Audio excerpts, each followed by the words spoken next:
again. It just feels like it's just like this constant. Is this like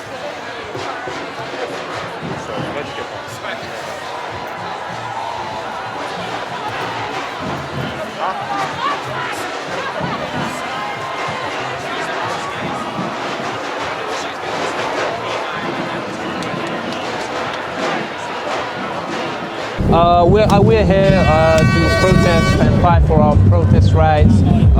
We believe that the Tories and their proposed bill to further, strengthen police force during protests is an absolute disgraceful attack on our democracy. So we're here to fight with fire and fight for our democracy and our civil liberties. And what do you say to the likes of Priti Patel, who say that protests like these they cause an unbearable nuisance, for example? What do you say to them? Well, I guess it's easy for her from a safe, comfortable, upper class position to tell us, the people, that we are in a more privileged position when we are really not. Because for her, she doesn't have to fight for these rights. She doesn't have to worry about people having their rights taken away from them, having their livelihoods robbed from under their noses. So, in my opinion, she is quite honestly the epitome of bourgeois privilege. No, please, kidding! No, please, kidding! Kill the police bill! No, please, kidding! Kill the bill! Kill the bill! Kidding! Kill the bill! No, please, kidding! You want to go to the kill them now? You have to survive your flat.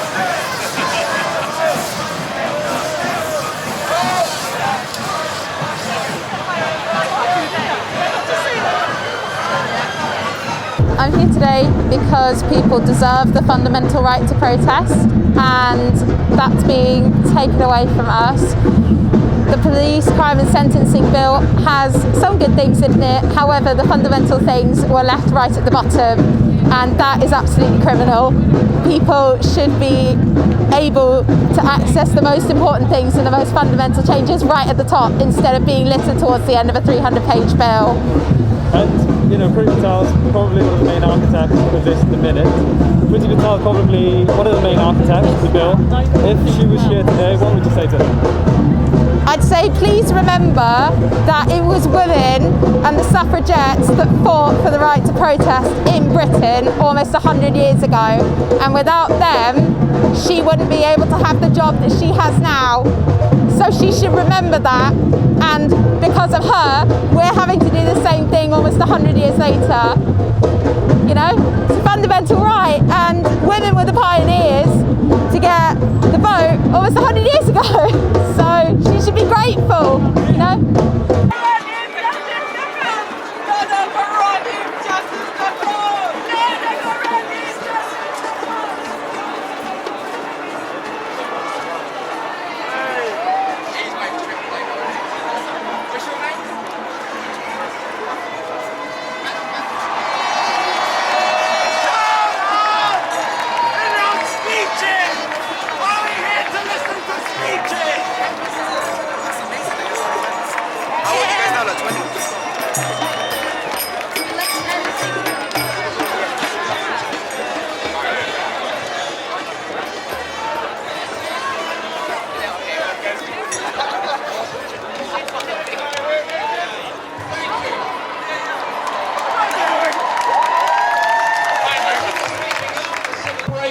and so many other things. This is a very, very dangerous and very slippery slope.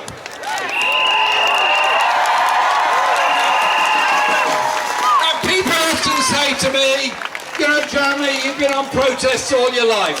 Well, that's true, absolutely true. And they say, you know what?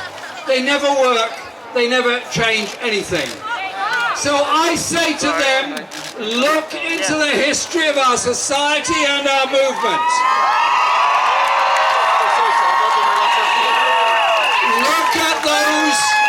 Look at those who were so brutally mown down in Peterloo in Manchester in the 1820s. They fought back.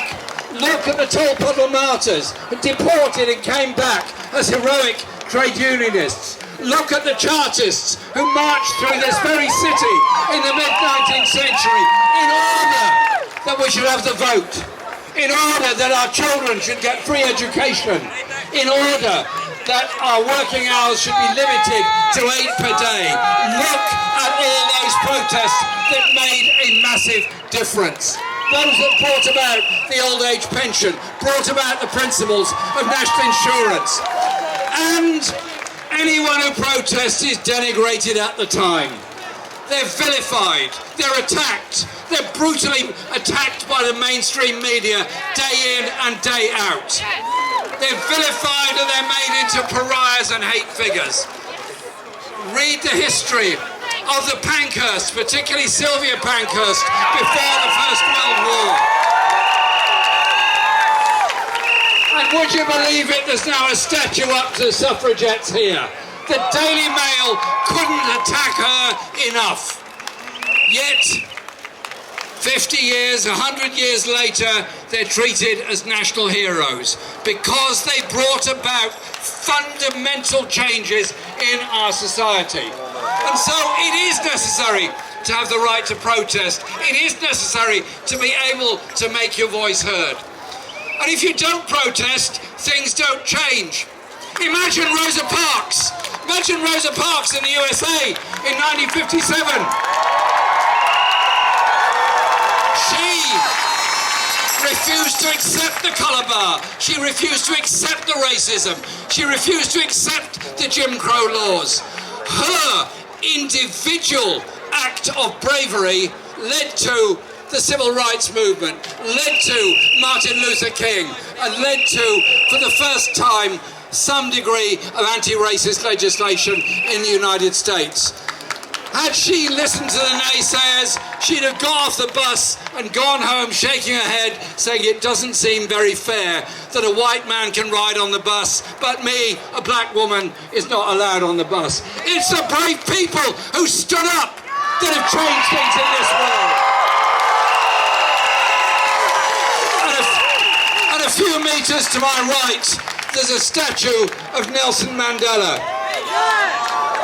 Nelson Mandela, convicted at the Rivonia treason trial, sentenced to decades and decades of imprisonment, eventually came out a popular hero and the next president of South Africa. Why? Because the people of South Africa, the black people, the coloured people of South Africa would not accept apartheid, would not accept his imprisonment, and the apartheid system was overthrown by popular protest. I'm here because I care about democracy. I'm a young person who cares about the state of democracy. This country is supposed to be democratic. The new bill that they're looking to pass through is actually going to be an infringement upon our democracy, taking away our right to protest, which is a violation of our human rights. And it's just, you know, as a young person, I want to live here. I want to grow up in a pretty good world. This country just isn't, like, it's not at the standard that it should be. For a Western country, it's not at the standard it should be at all. So yeah, I'm here because I care about human rights, I care about democracy.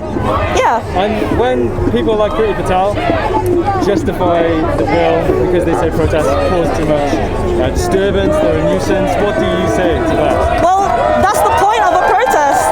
Like, protests aren't supposed, like, you can't call it a protest if you're not actually speaking out and talking about the things that you have issues with. There's no way to do that and have your voice heard without creating some kind of disturbance in the first place.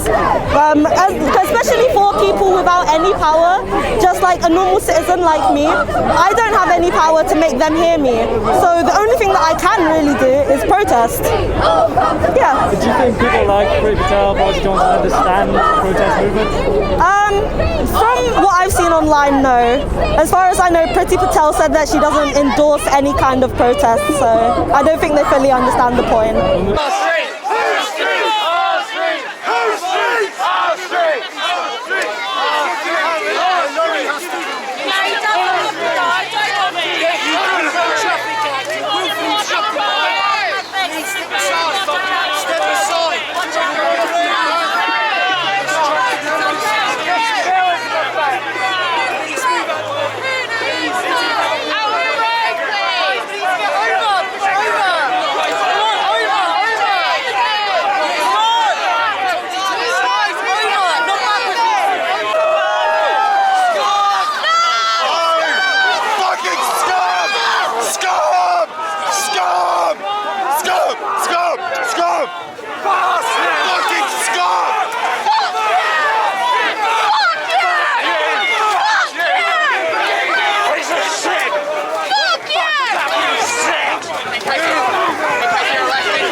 twice. Where's your right gear now? Where's your right gear now?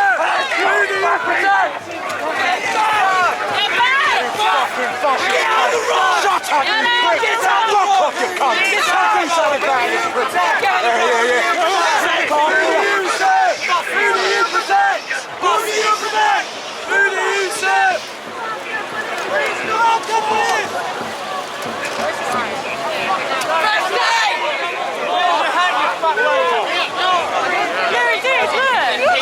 Protest for today does not please don't people in pink. Yeah, it went in my face as well. You need some water? Good job, you're All this. Yeah, don't rub your eyes, alright? Anyone got any water? Yeah. Sorry, the person who's taking the first aider is not police. This one with you.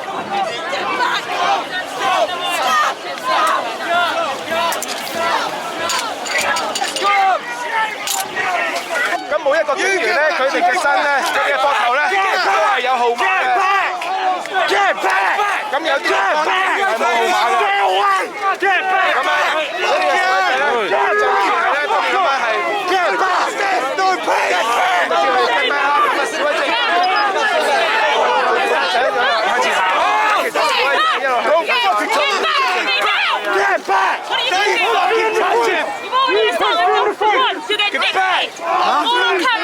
I'm not punching anyone. My eyes are fucking going in. Don't let them give you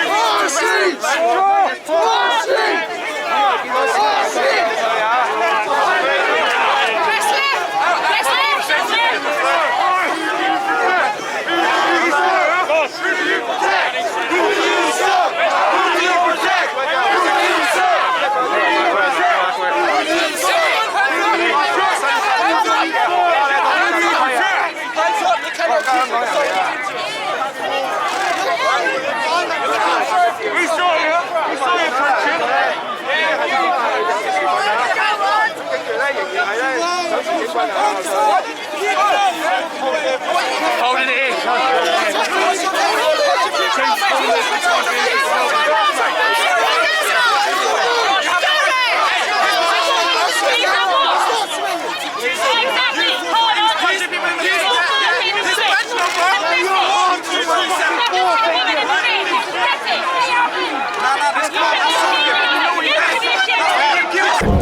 What would you say to Priti Patel if she was or Boris Johnson if they were here today? Boris Johnson, fuck off, mate. Go fucking suck her teeth, mate.